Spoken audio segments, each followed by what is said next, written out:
Welcome to my YouTube channel Vikas Sir Accountancy Amritsar. Today I am going to discuss about the topic of admission of a partner.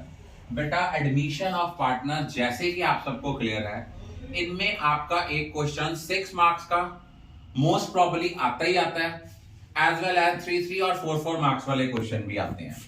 सबसे पहले अगर हमें question आए उसका change in PSR का, admission का या retirement का, हमें सबसे पहले रीवैल्यूएशन अकाउंट बनाना आना चाहिए। अगर किसी एसेट की वैल्यू कम होती है, वो टू एसेट, अगर एसेट की वैल्यू इंक्रीज होती है बाय एसेट, अगर आपकी लायबिलिटी की वैल्यू इंक्रीज हो रही है तो टू, डिक्रीज हो रही है तो बाय। बाय जो है ये आपकी गेनिंग साइड है। अगर कोई गेन हो रहा है मीन गेन कब होगा? अगर एसेट की वैल्यू इंक्रीज होगी या लायबिलिटी डिक्रीज होगी। लॉस कब होगा? एसेट डिक्रीज होगा या लायबिलिटी आपकी क्या होगी? इंक्रीज होगी। एक और चीज, अगर आपकी कोई प्रोविजन, कोई रिजर्व, कोई प्रोविजन आप क्रिएट कर रहे हो या इंक्रीज कर रहे हो, तो आपने इसको क्या करना है? टू साइड पे लिखना है। अगर आप प्रोविजन कैंसल कर रहे हो या डिक्रीज कर रहे हो तो बाय साइड आना है। अगर आपकी बाय वाली साइड ज्यादा है और टू वाली साइड शॉर्टर है तो प्रॉफिट है। अगर आपकी बाय वाली साइड शॉर्टर है तो लॉस है। दोबारा देख लो, रीवैल्यूएशन अकाउंट का दूसरा नाम profit and loss adjustment account है। ये नॉमिनल नेचर है अकाउंट है। अगर एसेट कम होंगे it will be shown on debit side, अगर एसेट इंक्रीज होंगे it will be shown on credit side. अगर लायबिलिटी इंक्रीज होगी तो डेबिट में, डिक्रीज होगी तो क्रेडिट में। प्रोविजन क्रिएट करनी है या इंक्रीज करनी है तो डेबिट में, डिक्रीज करनी है या कैंसिल करनी है तो क्रेडिट में।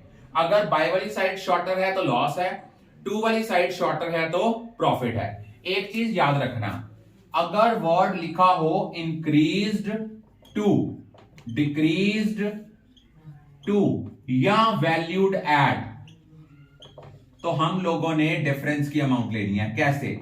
सपोज यहां बैलेंस शीट दी है, बैलेंस शीट में स्टॉक दिया है 90,000, नीचे एडजस्टमेंट में लिखा है stock is to be increased to ₹1 lakh, मतलब कि स्टॉक की वैल्यू 1 लाख रुपए तक इंक्रीज करनी है।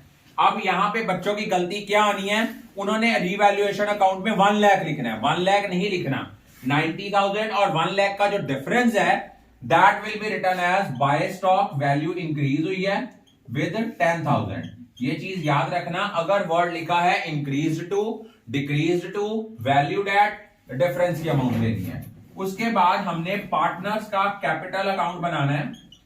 आप लोगों को जितनी आइटम्स आती हैं आपने वो जरूर डाल देनी है। सीबीएसई में स्टेप वाइज मार्किंग है। सीबीएसई में ये नहीं है पूरा क्वेश्चन का आंसर निकलेगा तो नंबर मिलेंगे, स्टेप वाइज मार्किंग है। जितने स्टेप्स आते हैं वो करने जरूर हैं। सपोज आपके पास दो पार्टनर हैं एक्स वाई, एक नया पार्टनर एडमिट हुआ जेड। अब यहां पे देखो, यहां लिखना है बाय बैलेंस ब्रॉट डाउन, जो इनका कैपिटल बैलेंस दिया हुआ है। अगर कोई रीवैल्यूएशन का प्रॉफिट है वो बाय रीवैल्यूएशन आना है, old partners in old ratio. कोई जर्नल रिजर्व है ये भी आपने बांटना है। अगर कोई वर्कमैन कंपेंसेशन फंड है, सपोज आपका वर्कमैन कंपेंसेशन फंड है 1 लाख का और उसके अगेंस्ट लायबिलिटी अराइज हुई है 80,000 की। अगर हमारा वर्कमैन कंपेंसेशन फंड ज्यादा है और उसके अगेंस्ट लायबिलिटी कम की अराइज हुई है, तो जो डिफरेंस की अमाउंट है, जो हमारी लायबिलिटी अराइज नहीं हुई, वो जो 20,000 रिमेनिंग बचेगा उसको ओल्ड पार्टनर में डिस्ट्रीब्यूट करेंगे इन ओल्ड रेशियो। अगर नया पार्टनर गुडविल कैश में लेके आया है, बाय प्रीमियम फॉर गुडविल किसमें करेंगे? Sacrificing partners in sacrificing ratio. अगर कोई रीवैल्यूएशन का लॉस है वो टू साइड पे आएगा। अगर मान लो कोई डेफर्ड रेवेन्यू एक्सपेंडिचर है, कोई एडवर्टीजमेंट सस्पेंस है या प्रॉफिट एंड लॉस का डेबिट बैलेंस है, इसको ओल्ड पार्टनर्स में बांटना है इन ओल्ड रेशियो। जो गुडविल ऑलरेडी बैलेंस शीट में एग्जिस्ट कर रही है उसको लेना है to goodwill, old partners in old ratio. अगर नया पार्टनर गुडविल कैश में नहीं लेके आता, बाय न्यू पार्टनर्स करंट करके सैक्रिफाइसिंग पार्टनर को बांट देना है।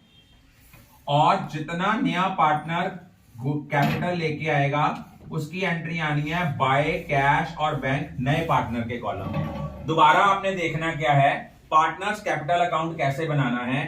जितना उनका बैलेंस है as per the balance sheet, इसको लिखना है by balance brought down. By वाली साइड पे रीवैल्यूएशन का कोई प्रॉफिट है, कोई जर्नल रिजर्व है, वर्कमैन कंपनसेशन फंड वो लेना है जो डिस्ट्रीब्यूट नहीं हुआ। सपोज 1 लाख का फंड था, उसके अगेंस्ट लायबिलिटी अराइज सिर्फ 80,000 की हुई है, जो 20,000 लायबिलिटी नहीं अराइज हुई सिर्फ वो लेनी है। अगर कोई नया पार्टनर गुडविल कैश में लेके आता है बाय प्रीमियम फॉर गुडविल, लेकिन बांटना उसको किसमें है, सैक्रिफाइसिंग रेशो में। अगर नया पार्टनर गुडविल कैश में नहीं लेके आता, बाय न्यू पार्टनर्स करंट करके सैक्रिफाइसिंग पार्टनर्स में बांटना है। जितना नया पार्टनर कैपिटल लेके आएगा बाय कैश और बैंक।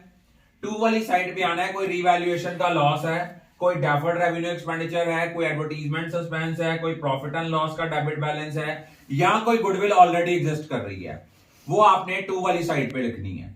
एक चीज याद रखना, क्रेडिट साइड पे हम वो ट्रांजैक्शंस लेते हैं जिनसे पार्टनर का कैपिटल बैलेंस इंक्रीज होता है, और जो ट्रांजैक्शन पार्टनर के कैपिटल बैलेंस को डिक्रीज करती हैं उनको हम शो करते हैं पार्टनर्स कैपिटल अकाउंट की डेबिट साइड पे। I think all of you are